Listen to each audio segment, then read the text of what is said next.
You are watching Mohammad Aamir official Facebook and YouTube channel. पेशे खिदमत है हुमायूं नामा किस्त 3। अगले साल हुमायूं अपनी शिकस्त का बदला लेने के लिए निकले, लेकिन इनके बहुत से साथियों ने उनका साथ छोड़ दिया और उन्हें एक बार फिर 17 मई 1540 को किन्वज में शेर शाह सौरी के हाथों शिकस्त हुई, जबकि हुमायूं की फौजों की तादाद शेर शाह से ज्यादा थी।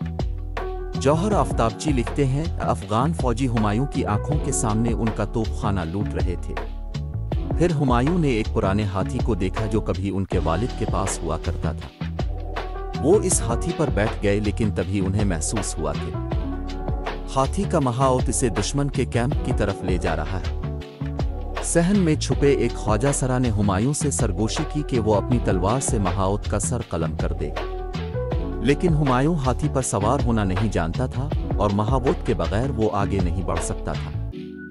ख्वाजा सरा ने उन्हें बताया कि वो छोटे हाथी पर सवार होना जानता है और वो उन्हें किसी महफूज मकाम पर ले जाएगा। हुमायूं ने अपनी तलवार से महावोत का सर कलम कर दिया। अबू अल फजल ने अकबरनामा में भी ये वाक़या नकल किया है, लेकिन उन्होंने किसी ख्वाजा सरा का जिक्र नहीं किया। हैदर मिर्ज़ा दोगलत अपनी किताब तारीख रशीदी में लिखते हैं, इस दिन 17,000 सिपाही हुमायूं के साथ लड़ रहे थे, लेकिन जब वो भागा तो वो अकेला था। न सर पर टोपी थी और न पाँव में जूते थे। हुमायूं ने उधार के घोड़े पर किन्वज से आगरे का सफ़र किया, लेकिन शिकस्त की खबर उनसे पहले ही पहुंच चुकी थी।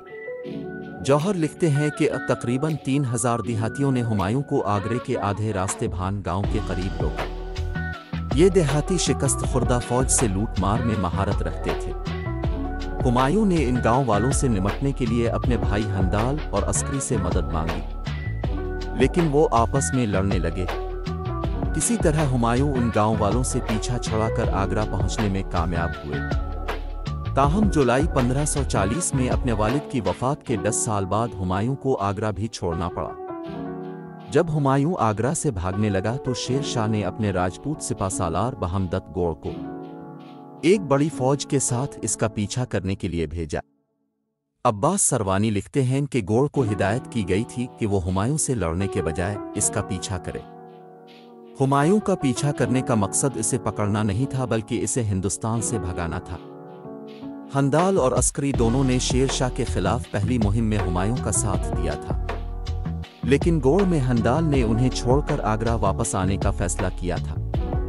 वहां हंदाल ने हुमायूं की गैर मौजूदगी में इक़्तिदार संभाला और वहां उसके नाम पर खुतबा पढ़ा गया। हुमायूं ने शेरशाह से लड़ने के लिए अपने भाइयों के सामने इत्तेहाद की तजवीज़ पेश की, लेकिन उनके भाई कामरान ने इसे कबूल नहीं किया। वो अपने सिपाहियों के साथ लाहौर रवाना हो गया। गुलबदन बेगम लिखती हैं, हुमायूं ने लाहौर से शेर शाह को पैगाम भेजा, मैं तुम्हारे लिए पूरा हिंदुस्तान छोड़ आया हूँ, कम अज़ कम मुझे लाहौर में रहने दो। शेर शाह का जवाब था कि मैं तुम्हारे लिए काबुल छोड़ आया हूँ, तुम वहाँ क्यों नहीं जाते।